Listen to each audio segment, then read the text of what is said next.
Buenas tardes con todas y con todos.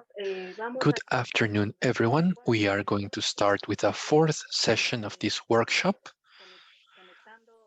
on Connecting Collections, a workshop that we started on September 5, 2 Mondays ago, then last Monday, and then today will be the last session.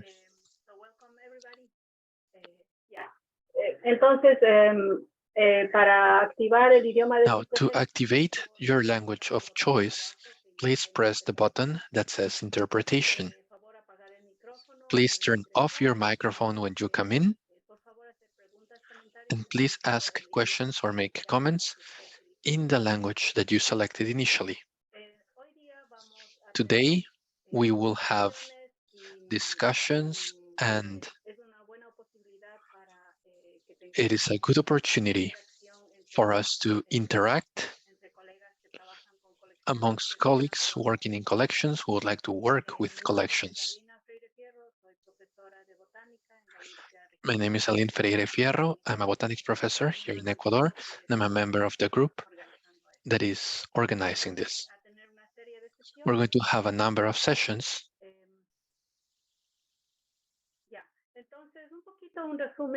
So a quick summary. This was an interesting question that we asked last week on if the participants had collections or not. And we saw that most people have not recorded their collections in GRSciColl, and there are people who did not know about this database.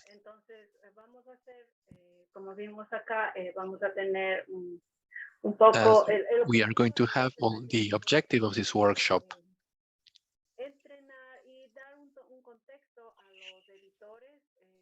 train and give context to the editors who will work to promote institutions who have collections to be able to include their information in this database of the Global Initiative of Biodiversity, GBIF. A bit of a summary of GRSciColl. Here we can see the link. The main objective of this database is to improve the information on scientific collections.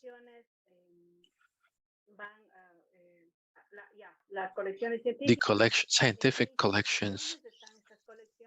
In what institutions are the scientific collections hosted, and who are the contact people for these scientific collections, including communication personnel, and also to improve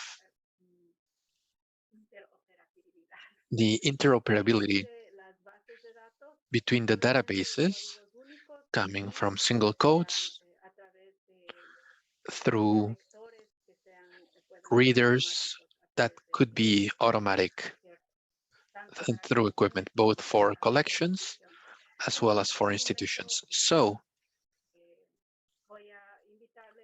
I will invite you now to see how new collections are entered and a little about how those who would be editors would do this work. Sorry, I have to do this so I can. All right. Hello everyone. Here is how to create new entries in a registry of scientific collections, also called. Sí, Alina, perfecto. Yes, Alina, it was all good. Geocycle. To create an institution, click on the Institution tab. Then click on the Suggest a new institution button. You will be redirected to our editing interface. You can then fill the form presented. The only mandatory fields are the name and codes of the institution, but we recommend filling as many fields as possible, especially the physical address and country of the institution. You can hover on the question marks to get more information on the fields available. The suggestion will be forwarded to the relevant people for review. Depending on the entry created, the reviewer can be a member of the GBIF Secretariat, GBIF nodes, or institution editors. You will receive a notification by email once the suggestion has been applied or discarded. If you need to add identifiers, please mention it in your comment or email us at scientific-collections@gbif.org. We can make the update for you or make you an editor on behalf of your institution if you have a GBIF account. To create a collection, click on the Collection tab, then click on the Suggest a New Collection button. The process is almost the same as creating a new institution. Please select the parent institution for the new collection. You can add contact and update the new entry you created anytime. We now have a function to create institutions from organizations registered on GBIF and create collections from datasets published on GBIF. It is available only to GRSciColl editors and mediators. In this example, I am logged in with the editor permission. This allows me to see the Create from Source button. You will click on the button and look for the dataset that you would like to use as source of information, as well as provide a collection code. Once the new collection is created, don't forget to add a parent institution. The collection information will be updated automatically every time the dataset metadata changes. If you are interested in creating records from sources, please email us at scientific-collections@gbif.org. We can make the update for you or make you an editor on behalf of your institution if you have a GBIF account. If you encounter any issue or have any question, please email us at scientific-collections@gbif.org. Bien. Entonces, hemos visto ya una introducción sobre So that's the information on how to enter new data, and that is basically going to be the work of our editors. Entonces, So, as we had mentioned from the first session, we're going to employ a team of 3 editors, and the criteria are people who are associated with natural collections and who preferably have experience working in collections and who understand and who have an understanding of collections as important suppliers of data. The editors will be a person who will enjoy to interact and communicate with a variety of people of different kinds. They have to be willing to work in an intercontinental environment in which interaction with the community and developing the data infrastructure. We're talking about intercontinental because we have our colleague Yuta, who is the leader of this project in Germany. We also have GBIF personnel in Denmark, and then we have colleagues in the United States and throughout Latin America, Guatemala, Argentina, and Ecuador. They need to be fluent in Spanish and must also have sufficient domain in English to be able to communicate in an international work environment. And as they will be accessing information on the different collections in their country or area, basically they will need to do so through the phone, over WhatsApp phone calls, email, and so they need to have access to this type of media. And very importantly, their commitment with reaching or completing the goals they've been hired to do, and they must have availability to supply the deliverables during the 10 months of the project. The project ends on July 31 of 2023.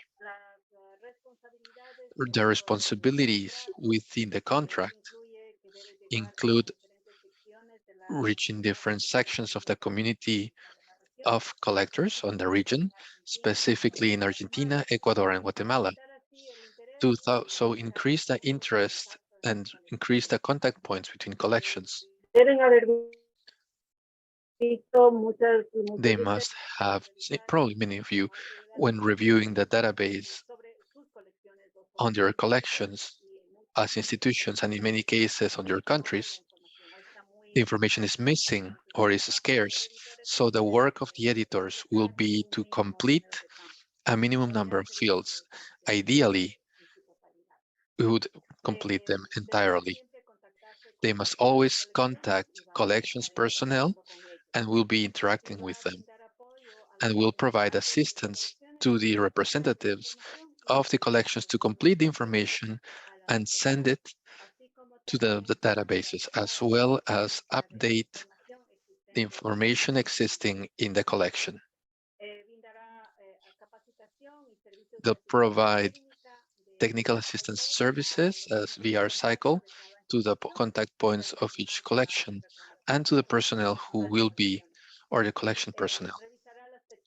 They'll review the change decisions and new records and will collaborate with the members of the national nodes of GBIF, who are the project partners, of course, with GRSciColl team.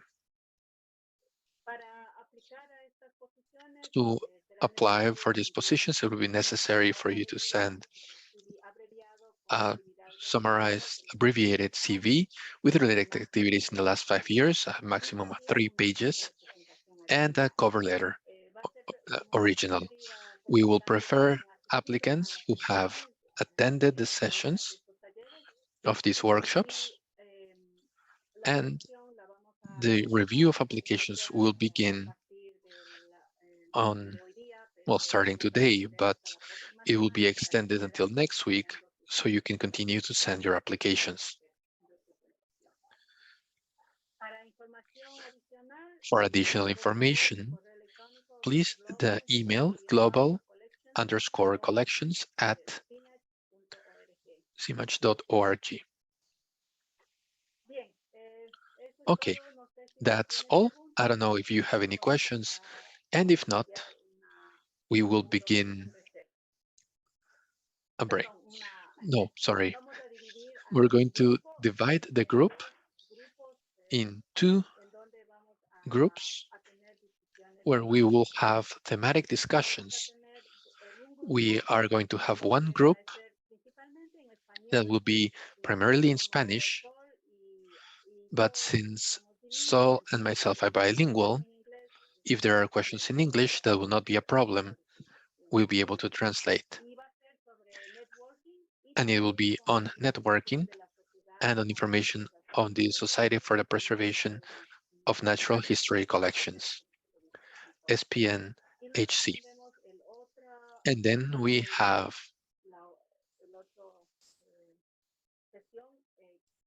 the other session, which would be a plenary room where we will have the interpreter.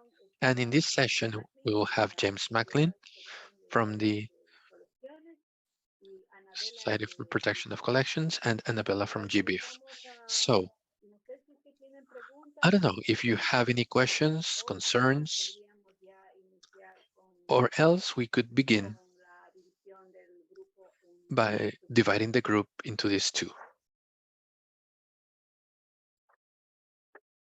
Alina, yo no veo ninguna pregunta en el chat. Así que Linda, bueno. I don't see any questions in chat. I don't see any. So the invitation is open. Si quieren hablar o preguntar If you would sobre like to talk or speak about GBIF, we'll be waiting for you here in the general room. If you would like to know more about other type of networking, SPNHC, select room number 1 to go and talk to Sol, Alina, and Jutta. We will not assign you ourselves. You need to choose what you prefer to do. Thank you, Anna. How do we go to the rooms, the breakout rooms? You need to choose to do so. We said you'd be able to choose. In the bottom of your screen, there's a button that says breakout room. Yes, I just saw. Whoever wants to leave this room, all you need to do is click on that 4 squares that look like a window, click it, and it'll say networking. And whoever wishes can stay here.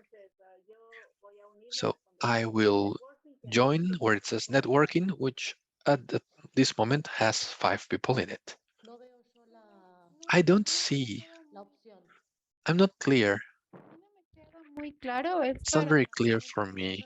Is this to ask networking questions or ask GBIF questions? Or if we have GBIF questions, do we stay here and then go to a networking room?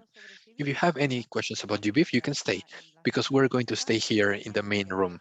And if you would like to see something about networking or SPNHC, then select the room indicated by Alina. Now,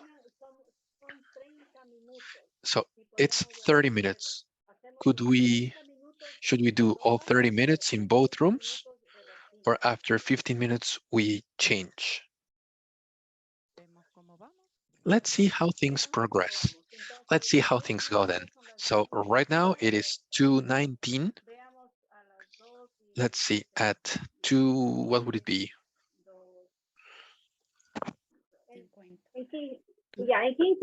Okay, in 15 minutes. All right, let's continue. Let's keep going for half an hour.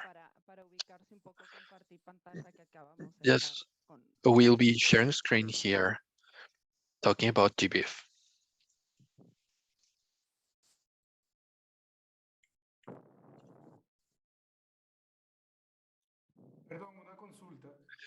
My questions, I have in any cases, could we move from one session to the other if we decide to change later on? Yes, yes. The only thing is here, we will have simultaneous translations for those who want it. And in the other room, Alina and Sol will be translating.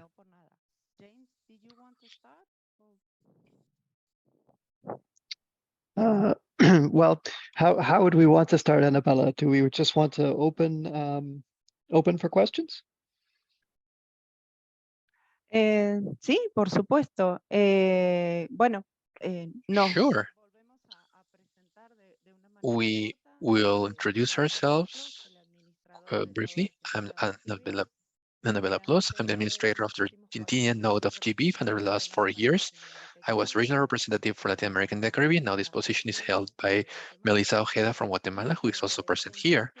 And James Macklin is also in charge of a node, but in Canada and also on spinach. So our contributions, and we hope to get questions, comments, and opinions on what GBIF is and what you do with GBIF. If you have any questions, or if you would like us to start telling you in general terms what it is that's possible to do, you can raise your hands, you can open your mic.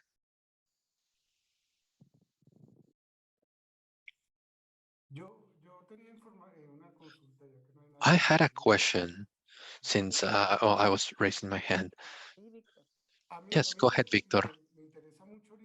I'm really interested at this stage of the development of our collection, digitalization, not just of the text content, but also images of the specimens. Is there a way to relate this or link this to the GBIF database? Yes, of course. GBIF receives, or it's a data aggregator that began moving from analog to digital, all the information from the labels. And as time went on, I think GBIF is now 20 years old, we were able to start adding images. What GBIF does not do is host the images in the portal. But if you, Victor, have them available in a university server or any free service such as Wikimedia Commons or Archive, you can copy the link for each picture, the URL, into a field that is used in Darwin Core. And when you look at that record in GBIF, you will see the text information added to or in relation to the image. Sorry? I imagine that iNaturalist also works for this? Well, iNaturalist works differently because that's a platform for citizen science where the images are hosted on iNaturalist and are only exported to GBIF, the ones that have open licenses. You know, the ones that have Creative Commons use licenses, which allow us to see the ones that users share as CC0, CCVI, and CCVI non-commercial. If you have pictures on iNaturalist under a different license or with rights closed, you will not see those on GBIF. But the principle is similar. Photographs are hosted in a different server, and all GBIF does is call those pictures when you publish the data. All that you will publish is a list of URLs of pictures of each sample. You could also publish a URL for a video or more than one per specimen. It's possible to do this in a Darwin Core field or using extensions. If you'd like to publish with extensions, I can facilitate training we did on that because it's a bit harder to explain. Yes, if you could have that sent to us, it would be very helpful. Not a problem. I'll look for it and I'll share it on chat. Thank you so much. Does anybody else have any questions about what to share on GBIF and how to do this, or what to use in GBIF? Because you could also be using a lot of things.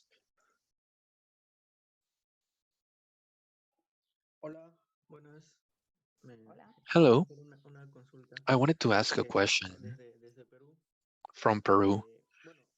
Well, in this case, Peru has a node already established for GBIF. However, it's, let's say, not very active. I've been reviewing their page and it's very basic. My question is, if an institution, in this case that I belong to, which is not very large, it's a very small, in fact, and we don't have servers or the necessary infrastructure to host data, how could we link our data that we have saved through different places to this node or this national node so that it could be seen on GBIF? Or could we do that as individuals? Well, the case of Peru is a bit peculiar because they have a node. You need to contact your node, which at this time is operating at MINAM, the Ministry of Environment.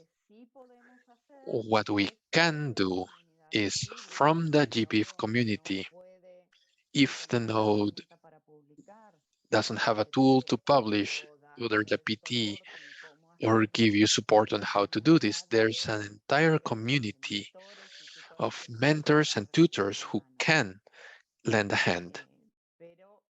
But in reality, the ways are very few because your country already has a node. It would be different, for instance, if someone from Bolivia or Paraguay were here who don't have nodes. Then the question is easier because we say that they need to contact the regional representative, which in this case is Melissa, and as a community, we'll give them a hand to publish. But in the case of Peru, the proper channel is for you to communicate with Fabiola or with Jose and to see how to publish.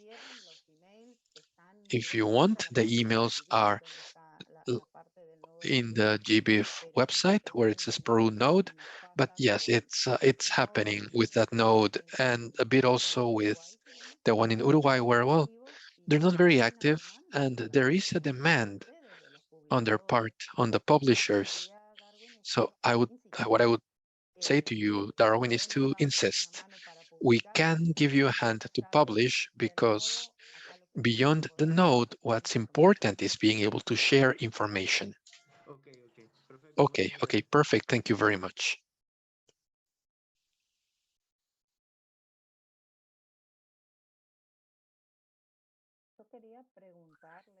I wanted to ask you, all of the people who are here, who stayed to see something about GBIF,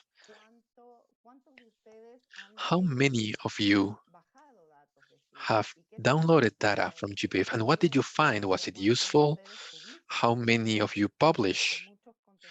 Because many answered that yes, and you are publishing data.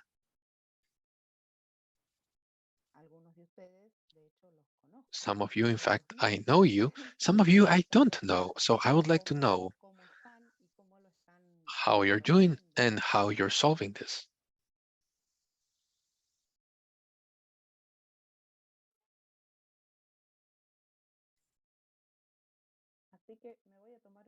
So I'll take the freedom, since so many people are silent, I'm going to show you some things about the GBIF website. I don't know if you were aware, but the GBIF portal can be seen in different languages. There are some who are not so well translated as others, and you can change that from this button here. You have English, Arabic, we have Chinese, Japanese, French, Russian, and Spanish, and also Portuguese. So if it's a bit difficult for you, this is a way of making it simpler. One other thing I wanted to show you within GBIF is that you can publish data and also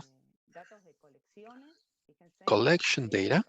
Look at the number of records we have, but also you can publish lists of names of, I don't know, some your relief or plants of a country or of a zone as a list of species, and you can also publish monitoring data.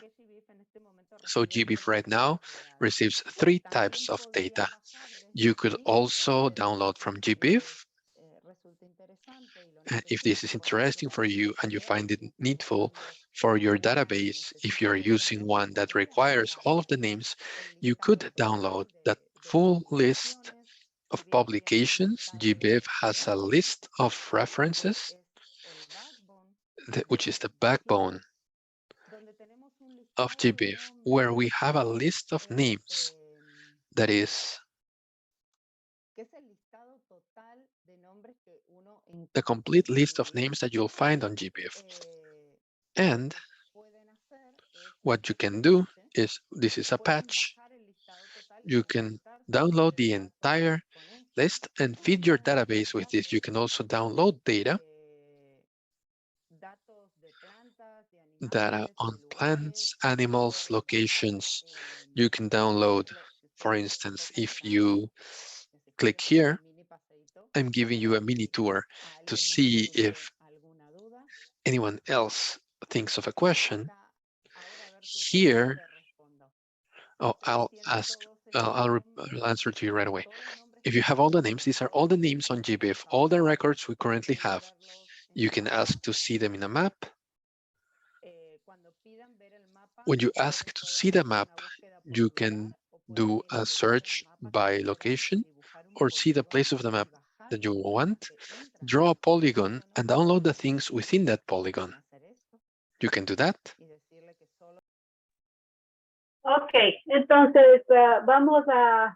Okay, so we are going to restart this afternoon's session. And here we see, well, we were seeing the results of Menti.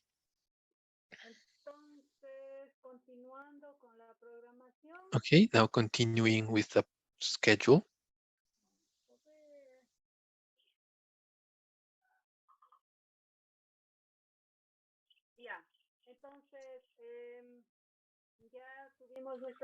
So we had our 10-minute break.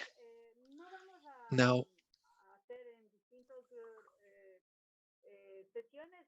we're not going to go through different sessions, but in a single session, as a plenary,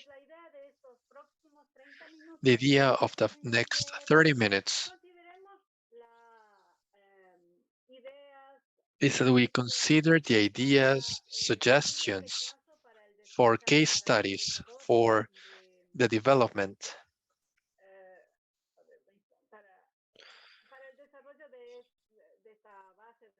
of this scientific collections database. So also ideas for mobilization and use of collections, information on these collections, which would be metadata on the GRSciColl collection, and to promote the collection's maintenance and the importance of the information of this GRSciColl database. Something we need to clarify is that we have two databases.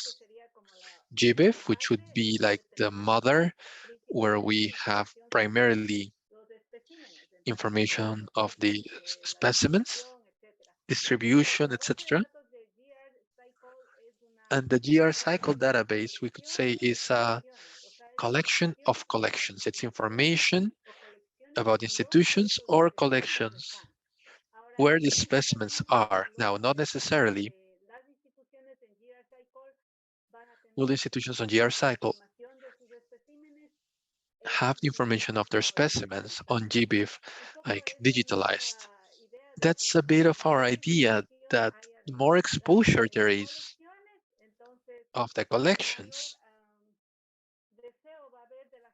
more desire there will be by people. So now we will discuss a bit about this, and we have some ideas here to talk about.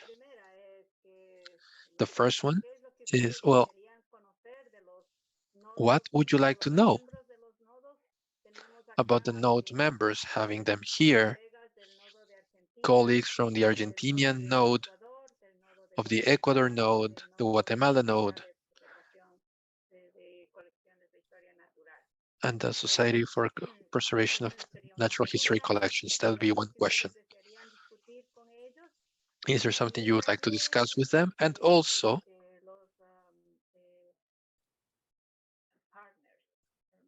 the partners. If we could describe who participates, why do we consider that it is important that the information of our institutions and scientific collections, why that's important, and why we want our data to be digitally available? Okay, those are the two questions, and we will have more questions. We would like to invite everyone to talk about this. It's a plenary session with questions and answers. All right.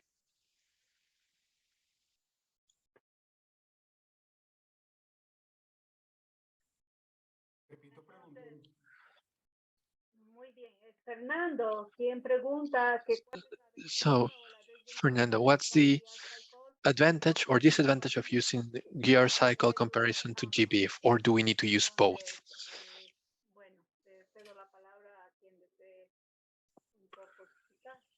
I would like to give the floor to whoever would like to explain. May I? Then we'll go to you, Victor. The advantage or the disadvantage of using GRSciColl. Fernando, I will ask you a different question. Let's see if we can get to the point. You know how many collections there are in your country that have mammals? Do you know this? You can open your microphone if you would like, if it's faster. You don't know. You don't know because there is no record. Many countries are in charge of having a record. In Argentina, we have it. It's a little backlogged with a natural biological data system. But to answer this question is that this catalog will be useful. I'll ask you about mammals because botanists cheat. We have a catalog, although not everything is in it. There are many small herbarium collections that are not in it. So GRSciColl is a catalog of institutions and collections. And what GBIF does is to facilitate data. Of course, the information is connected that you will leave because in GBIF collections are published. So if your collection is published in data, you will find it in GRSciColl because that data has been taken. But if you would like to answer today that question, well, first, a lot of data is missing because we're just now starting to work. But do you know the GRSciColl portal? Yes, no, maybe. It's this one. You can put on Google GBIF and GRSciColl, and you'll get here to the global record. And what you can do, in addition to watching the video with introduction that Alina gave us, is look for, like everything on GBIF. You can look for institutions, or you can look for collections. Ideally, collections are within collections, but not everyone has done that work. So it is important to do both things.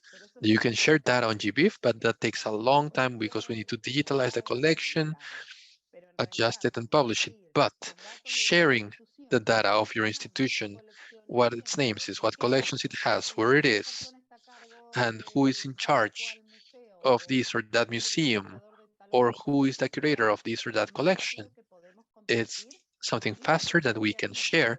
And like Alina was saying, we can inspire that those people who are not yet sharing that data will do so.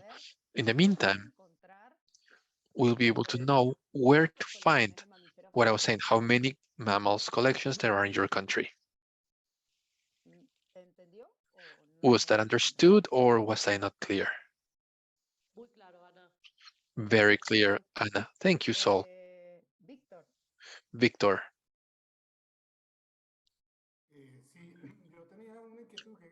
Yes, I had a question. I was thinking that this type of networks and this type of platforms attract or facilitate obtaining funding. And maybe I was wondering if in a medium-term future, there is an intention of channeling funds directly towards collections to promote digitalization processes. And if that's the case, for instance, in the case of Ecuador, I'm not clear what the way of accessing this would be, but I would like any information that was available.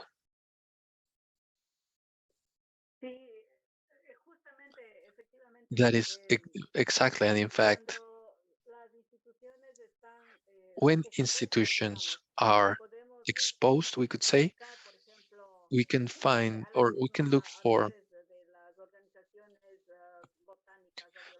botanists or biological organizations will give you funding and will ask you to work in collaboration with other institutions. So if I work with plants and I'd like to know who else in Ecuador or in Colombia or in Chile is working with plants, I'll go to this GRSciColl database and say, well, I'm looking for plants. And then I look in the countries. And I can connect with those curators or whoever they are and ask them, what's the contact? Who's a specialist in one group or another to be able to work and create these multidisciplinary teams? And that will give you greater possibilities of finding fundings because you are working in a team.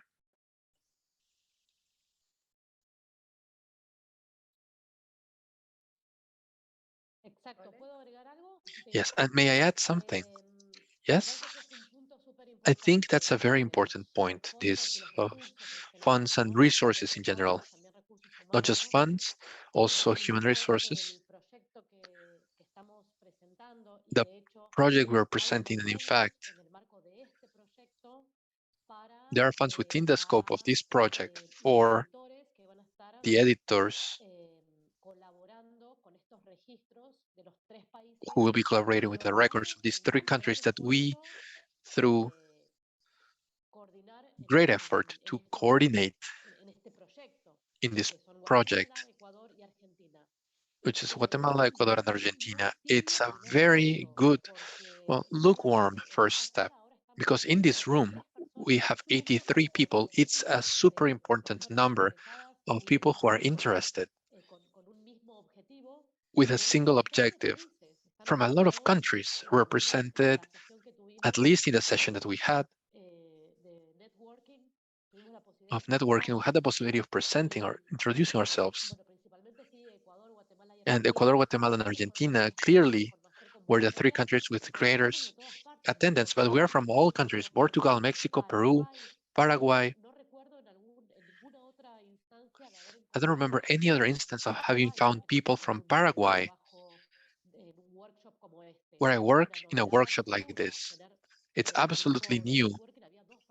In a networking group, there were 4 people from Paraguay. It's a machine that, when it starts rolling,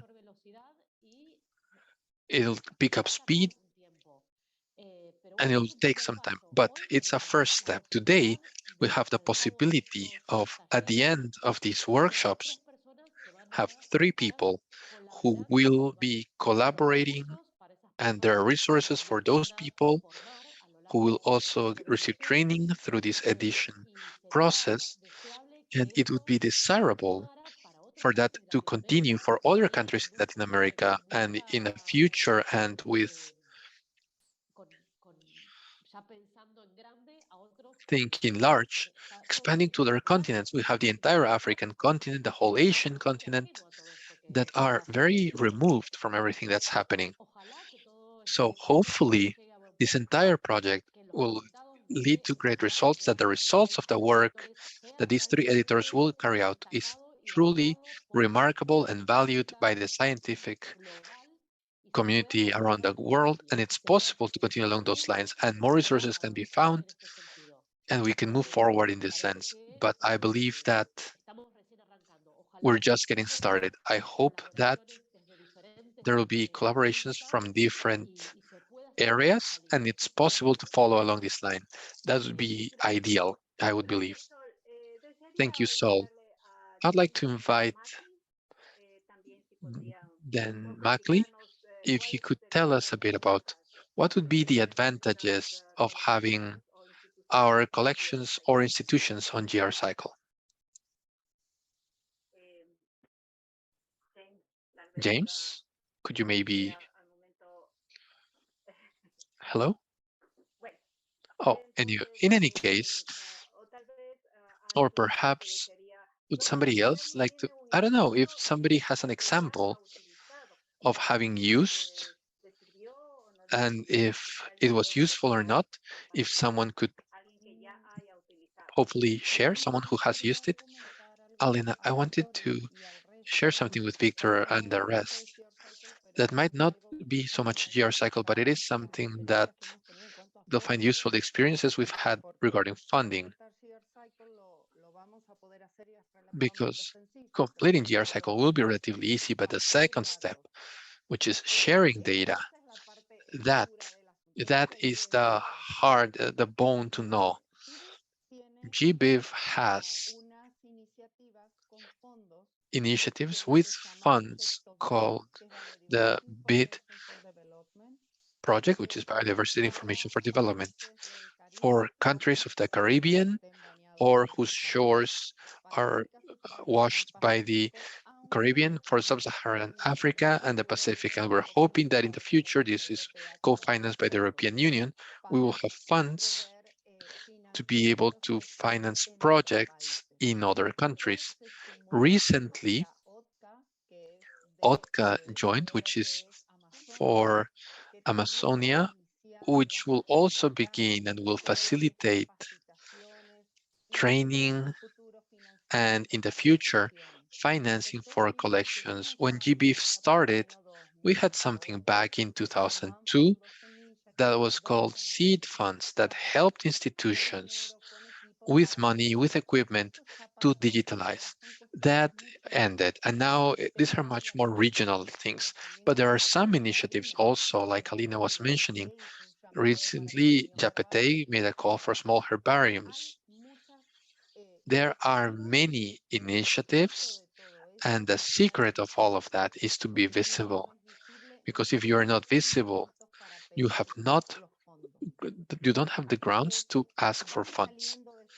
So from these initiatives, in fact, now there is an open call at GBIF for people who want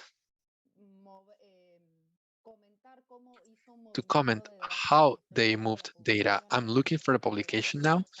I'm going to share it with you because I think that maybe one of you who is already publishing data will find it interesting. There are some funds, not very large, I think it's like 3,000 euros that you might be able to give good use to, but it's sad, but money is necessary to begin. Thank you, Annabelle. So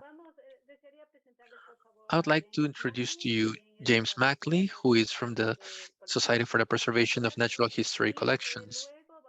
And then we will continue in order with Liu, Alicia, and Manuel. James, if you could please. Gracias, Elena. So Thank you, I just Elena. wanted to mention another way that filling out information, having your collection information, and especially also information about the people involved in your collection and how valuable this can be. For those who are in the breakout group that talked about GBIF, where Annabella gave us the nice tour, she showed places where the data sets are recorded and that those data sets are associated with collections. And so when anyone goes to your country and to see what data sets are published, they can see who published them. And that might be your institution. When they click on that, on your institution, they want to know more. If you have a good GRSciColl record, then they can learn more about your institution. And that may give them opportunity to want to collaborate with you. Perhaps they're doing research and they need specimens or they need more data. They may have money as well to contribute. It's all about networking. Attribution also can benefit your career.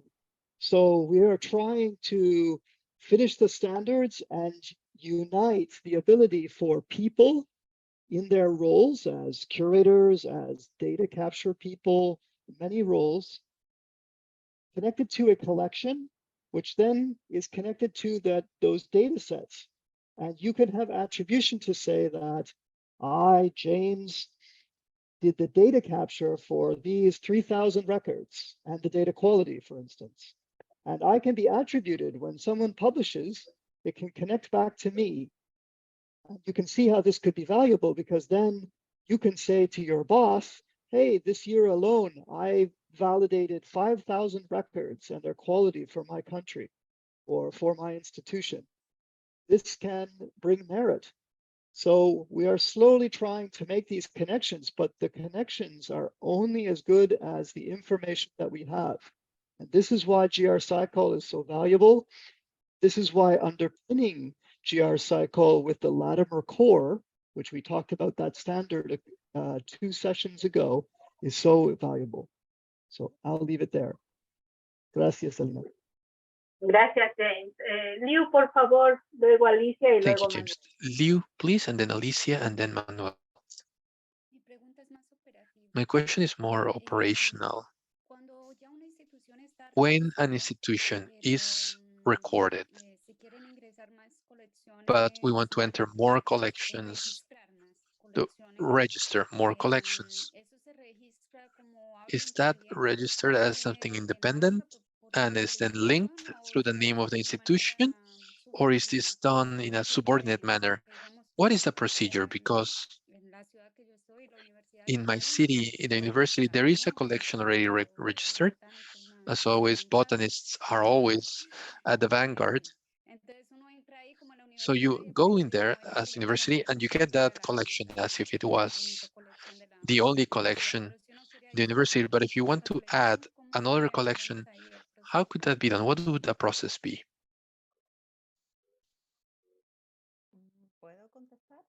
May I answer that? Yes, Annabelle, please do. Thank you, Alina. Once you register a collection, you get a password to the person who registered it. With that password, we bring them into a tool called IPT, which is an online tool that allows us to publish data. So those botanists have their password and they'll enter the IPT, which can be your countries or it could be a regional one. They all look the same. We can change the aesthetics, but the operation is the same. And they publish their collection. If there's another collection, for instance, I don't know, one for mammals or one for entomology, what they need to do is to have a user and password already on IPT in that tool that we use for publishing. And there, since that institution is already registered, there is a drop-down, and on institution, you'll find the name of your institution, and you'll be able to use it to publish. What's important of the IPT is that each collection can be handled alone, and you can decide if you want to publish all the data of the collection together, or if you want to do this, I don't know, by family, or by collector, or by a research project that you have ongoing. That is your choice. That's for GBIF in general, is what you're saying? Yes, this is how GBIF publishes data. My question specifically was for GRSciColl. And then we'll ask Jutta for her contribution. So I think what Annabella explained is when you upload datasets to GBIF, but then and you use the APT.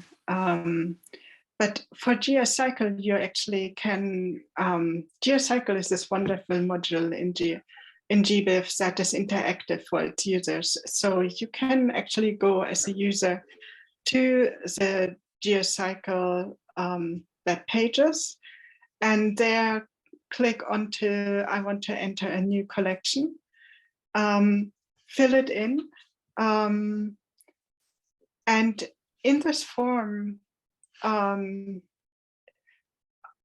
you can select the institution that you want to associate your collection with.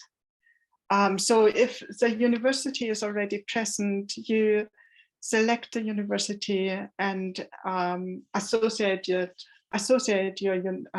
collection with. Yes, and if you're not known as a user to the GRSciColl team, so you're not an editor, you can do this without registering. But if so, and you suggest. Esta es igual, ya que termines hay que revisarlas. When you finish, we'll need to check that, all of those. Yeah, sorry. Carla, please mute your microphone. We're sorry. Okay, so so you can suggest this information, and it will be checked by the GRSciColl team, and likely they might ask you, contact you. Maybe they are just yeah, they're just okaying it. Otherwise, if you would like to enter several collections, you can also contact the GRSciColl team under Scientific Collections at gbif.org and ask them to become an editor. And there's a process, and they might or likely will accept you, and then you can accept your suggestions yourself. So it's actually a very nice interactive process. Thank you, Jutta. I'd like to ask, please, Alicia, to ask your question. Yeah, go ahead. Sí. Buenas tardes a todos. Tengo dos preguntitas. Good afternoon, everyone. I actually have two questions. The first would be, what is the first step? What would be the first recommended step to start this process of sharing data? In my case, the collection of the Taipu herbarium is digitalized in an Access database. We are just starting. We don't have all the data available that way. And on the other hand, it was mentioned that there are different trainings and courses, I understood, on the management of these databases. Would those also be available in GBIF? Thank you.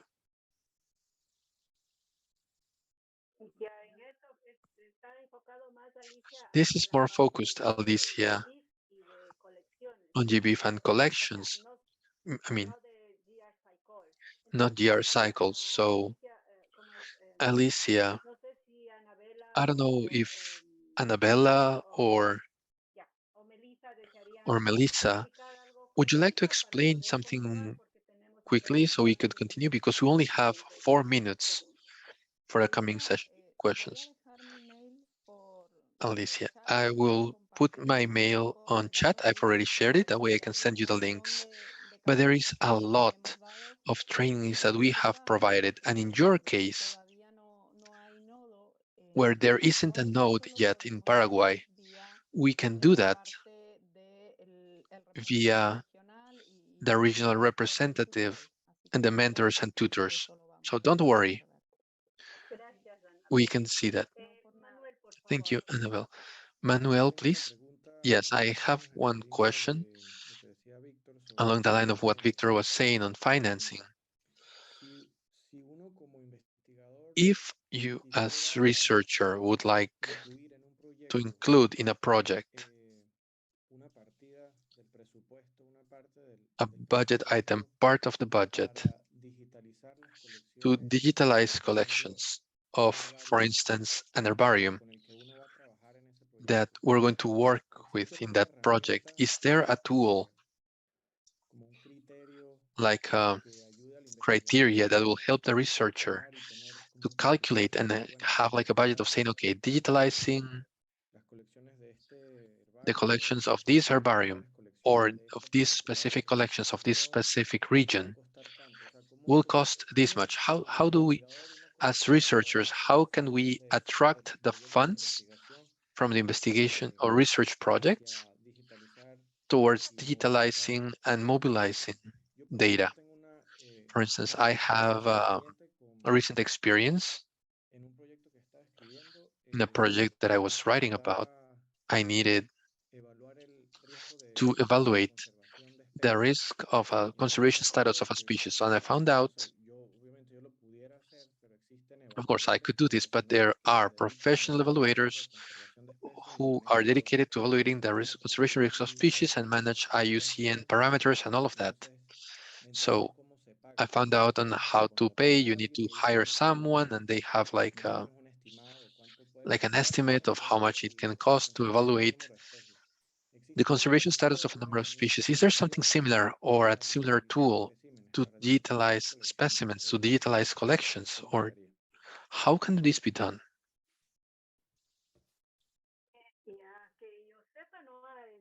To my knowledge, there is nothing like that. From what I've seen, maybe our other colleagues would know, but from what I have seen,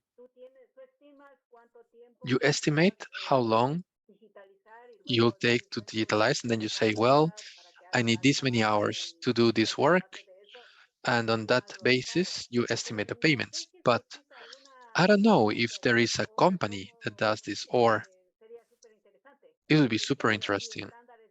Or are there price standards? Or I don't know if the other colleagues, if Melissa or or Paul or Annabelle. Yes, Yuta, go ahead, please. Well, I think there are projects who have experience with that, and I would, for example, contact colleagues from IDIC Bio who have a lot of experience with digitizing collections and could provide you advice on how to approach the question. I know at the last Spinach conference, there were at least 2 or 3 companies who professionally digitize collections, and they also have an idea. It always depends on what kind of collection we are talking about, but they can give you price estimates for them to digitize collections and how many people hour you will need, and what you need to think about with regard to digitizing collections. So I think there's a lot of expertise out there, and you just need to connect with people. One good possibility to approach this is to go on. So Spinach has a very active mailing list, which is called GRSciColl, which has a very great community. It's very, very friendly and very, very high level expertise. And if you ask this question on the mailing list, people will provide advice and probably, yeah, will give you very good processes, how to approach it, and might even be able to give you estimates. Thank you. Muchas gracias, Yuta. Entonces, para Thank you very mantenernos. much, Yuta. Now, to remain within our time schedule, we'll now hear to Annabella, who was going to give us some additional indications, and then we will need to continue with our schedule. Please go, Annabella. Thank you, Alina. Manuel, what country are you located in? In the UK, United Kingdom. Okay. My suggestion would be a bit in hand with what one of the participants suggested. First, you need to evaluate what you will digitize and what status it is in. If you need, before digitalizing, to curate names, curate materials, that means time and money. Then I suggest that you get to know the standard. What will you share? How much information will you share? And then if you want to share images or not, because I was saying, like Jutta was saying, there are companies who do this. There are free ways to do this that generally require a bit more human effort. And there are paid ways, like the Paris Herbarium did, that digitize the entire herbarium in a gigantic effort and hired a company to do this, to digitalize it. And they also hired people who helped them mount the materials. If you'd be interested in this, Eva Perez, who coordinated that, I can give you her contact. It was a fantastic experience with more than 6 million specimens. But what you need to see is your starting point. Know what it is that you will share, and then see if you want to add images or not. You can do that later. If you want to share georeferenced or not, you can also do that later, because all of those are efforts that you can escalate, have one stage, one other stage, or a third stage, and you can work. This is work over time. This is not something that you will solve in 1 year or 2. A good digitalized collection with images, georeferenced, complete, and put online requires time. Perfect. Thank you very much, Annabella. And so we are going to continue with her schedule.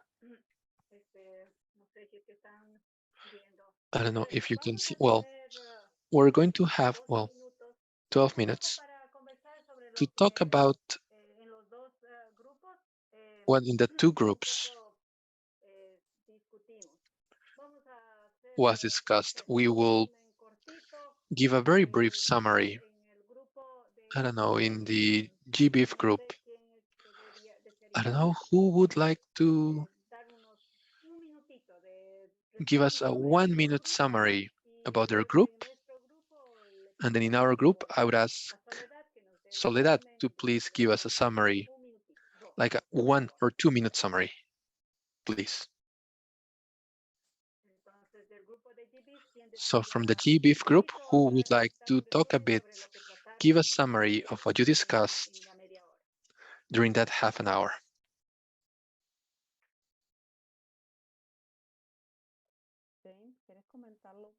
James, would you like to do that, or should I? Or would any of the participants feel like doing that?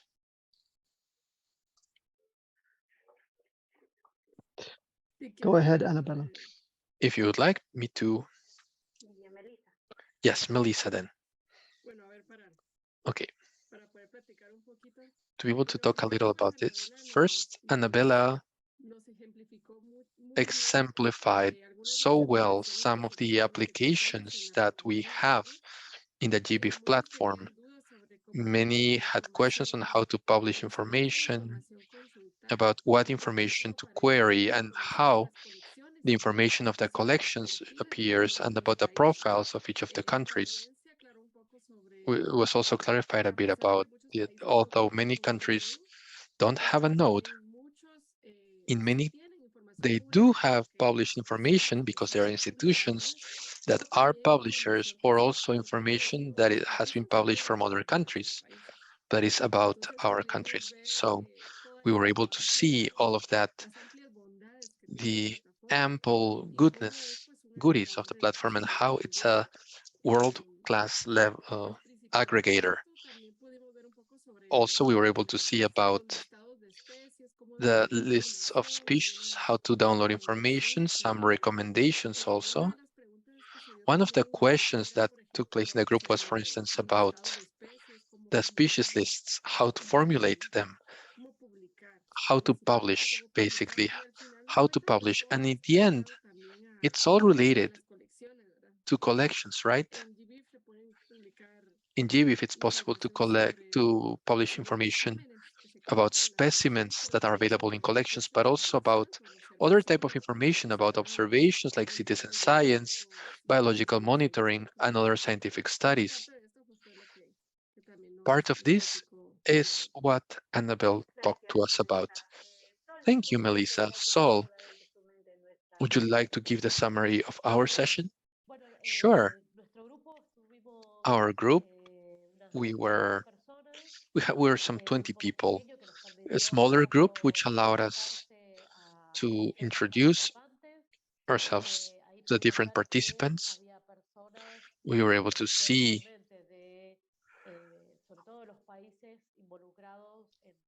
like I mentioned before, in the countries involved in the possibility of record editing, like we said, Guatemala, Argentina, and Ecuador, but other places in South America, Latin America,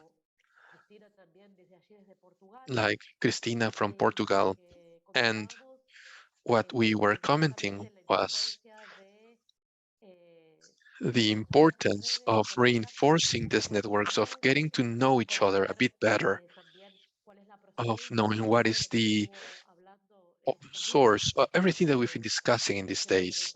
For instance, we were commenting the case of botanics collections, the Index Herbariorum collection, which is this platform that brings together all the herbarium collections. That's like an example, and a way of organizing and systematizing records. That was very useful, very good. And we talked about the possibility or the importance of societies like the SPNHC, spinach, because of its English acronym, the Society for the Preservation of Natural Science Collections, and also the Naturalia network, which is a little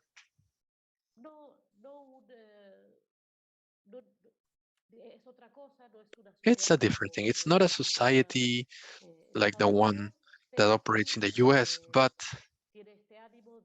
it does have this intention of connecting people from all of these countries that speak Spanish and to try to work jointly and collaboratively to move forward on the recording of collections. And what Annabella was saying of making visible and getting to know at a very bare minimum, what are the institutions and collections that are being worked on, and especially the people and countries. That was basically what we were discussing in the group. Am I right, Alina? Thank you very much. Yes, Soledad. All right, so I wanted to invite, just a moment, to Jutta, who is coordinating all of our program, our project. She'll give us a brief summary of what we did in Menti some time ago. And after that, I will talk a little about summary. And with that, well, we have 15 minutes. So please, Jutta.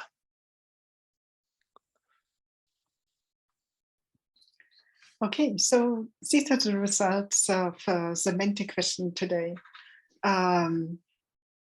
So what we can see in the middle, the biggest topic is everything related to science and research and getting to know the world So it is science, research, investigation. There's also knowledge, which is more than just data. It's much more knowing about the world. An important part is taxonomy. And that I find is really, really important, because this is what we as evolutionary biologists and collections community can provide to the rest of the biological sciences. So that is one of the areas where we are the experts. Important is also distributions and distribution ranges. So where do you actually find your species or your taxa? Another topic is the publication of data that shows up in many places. And there are, and very important is also the social aspect. So networking, citizen science, that is one of the very important aspects that collections can provide. They provide social networking centers locally, and they can connect also across the regions and long distance, so to say. Quality showed up. So that, I think that's the last topic, that quality is showing up at several places. And with that, I give back to Alina. Thank you. Muchas gracias, Yuta. Thank you very much, Yuta. So we see the importance of this database. It has multiple dimensions. So it's a little like a summary here. This is what we have seen, including here the names of who gave the presentations with their emails, in case you would like to contact them. And my apologies to my dear colleague Dora Callos from Brazil. I couldn't get her email. If somebody is familiar with it, if you could please share it on chat. We had participants from many countries who talked to us about different aspects regarding collections. Something important is that we have spinach, we have the research network in Argentina, we have in Mexico, one of our participants mentioned them. And of course, or at least regarding plants, we have Brazil. So this is a good opportunity now for us to contribute information about our institutions, to stimulate communications between institutions and colleagues around the planet. I've included some links that we've been able to share during these conferences. If you would like to review this, and especially for those who want to participate as editors, we have the link on YouTube where we have all of the recordings of the 4 sessions. That would be all with regards to the summary and the talks. We have right now 10 minutes to continue discussing. If you have ideas, or if not, I don't know if anybody has any comments they would like to make, because if not, we could get back 10 minutes. Yes, Sol, would you wanted to say something? No. All right. Okay. This workshop has been a beautiful experience for those of us who are members of the team. So we were here, as I was mentioning, Annabella from Argentina. We have Yuta from the organization leading the project. Jutta Buschmann from Germany. Soltanko from the Argentine Museum of Natural Sciences. Melissa, we can't see you on camera, but you're here. Perfect. Hello, Melissa. From Guatemala. And then we have James from Spinach. I don't know if Nestor is here. Could you turn on your camera?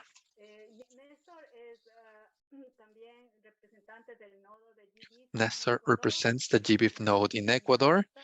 Let's see who else is here. I don't know if I am missing someone from our group. And also, we would like to give our thanks to the translation team. They've been assisting us on these 4 sessions, and our thanks to all of them. And of course, our thanks to all of you who are participating. I don't know, would somebody else, Jutta, would you like to say a few words? Well, each of the members of the team, if you could say some farewell words.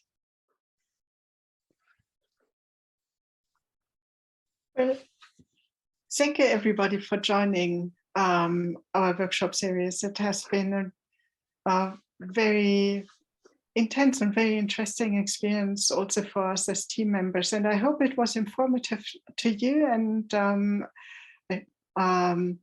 I hope you got interested into Geocycle and in adding data to both Geocycle and GBIF in general. And yeah, if you're interested in connecting with people of similar interest, consider getting information about Spinach and connecting with your local networks. Yeah, it was really great to have all of you here. Thanks. Thank you, Jutta. I'd like I would like to apologize on behalf of Melissa, or apologize to Melissa. I didn't mention you in the talks. And Melissa, could you please say a few words about who you are? Thank you very much. Well, before and above, first of everything, like Jutta said, I'd like to thank you for participating in this series of workshops. I think this is not goodbye. We're just starting this project. Today is the day when we start to connect, not only nationally, but also regionally. I am node manager in Guatemala, and I work in the National Council of Protected Areas.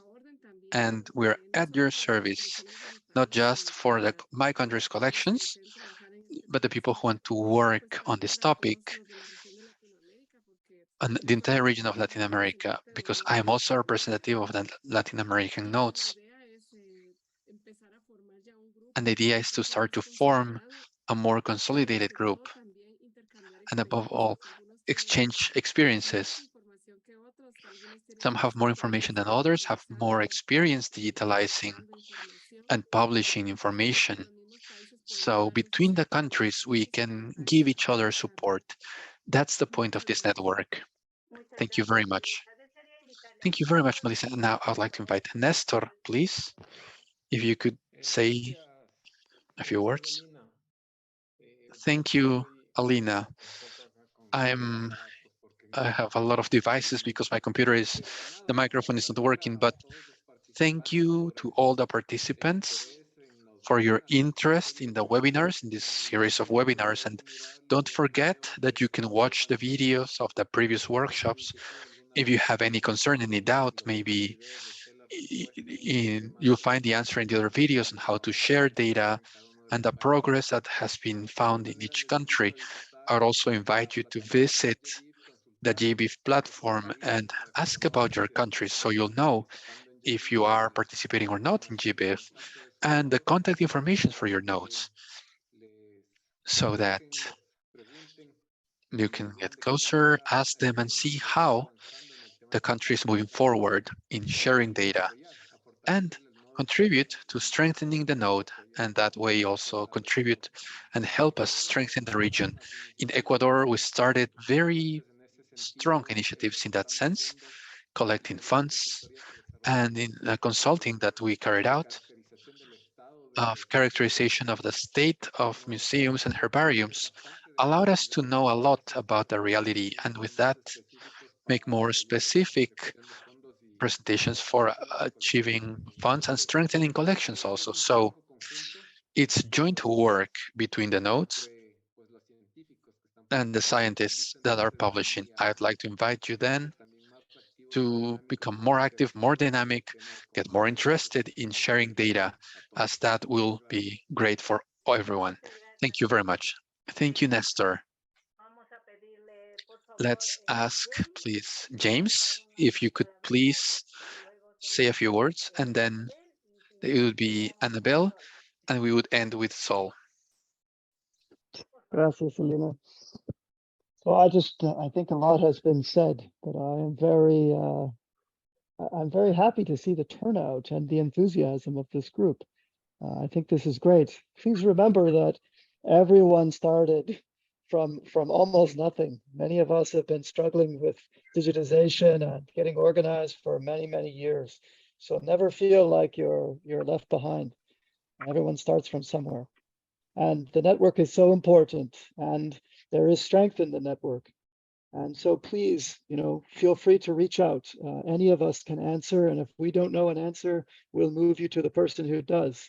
And I want to point out that Annabella created a discourse, a forum, so that we can continue to discuss in a place that has record of what we say.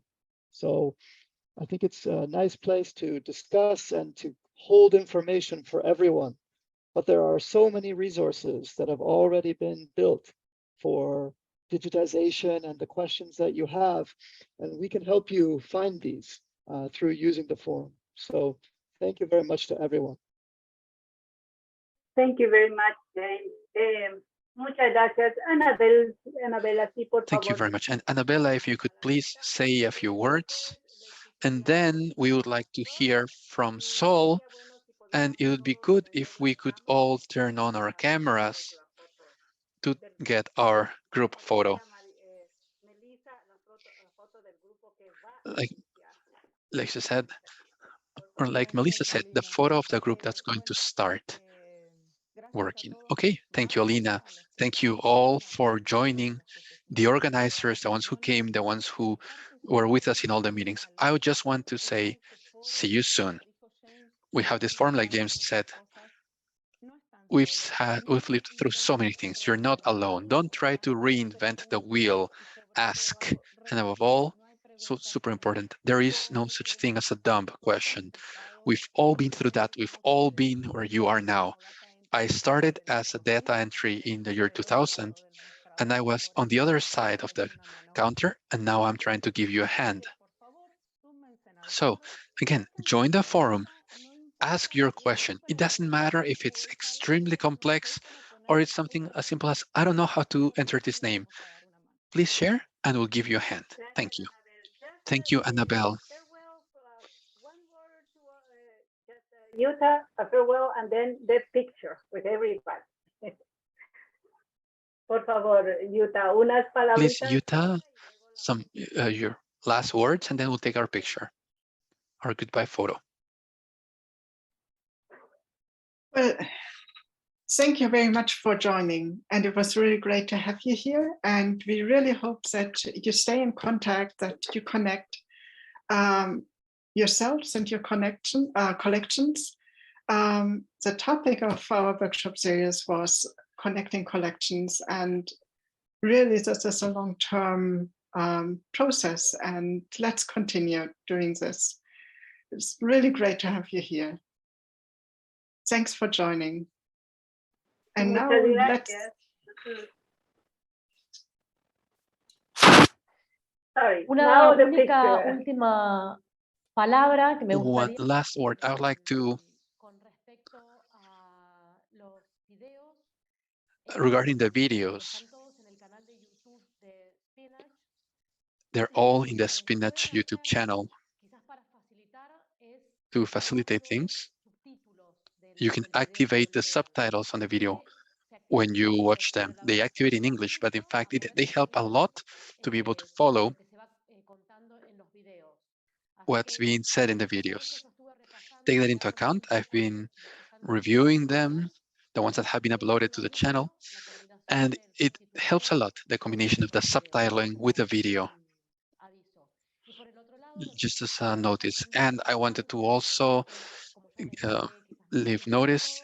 I don't know if you are all here. I'm dedicated to the conservation of collections. So you can also contact me.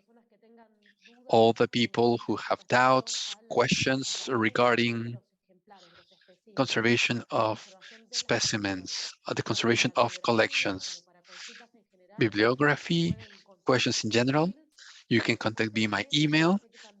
Count on that, because I know that it's a very difficult field where there's not a lot of people working, so feel completely free to contact me for any questions you have regarding observation and management of collections beyond records. Thank you very much for being here. Thank you very much. I will see you soon. Bye-bye. Goodbye. Thank you.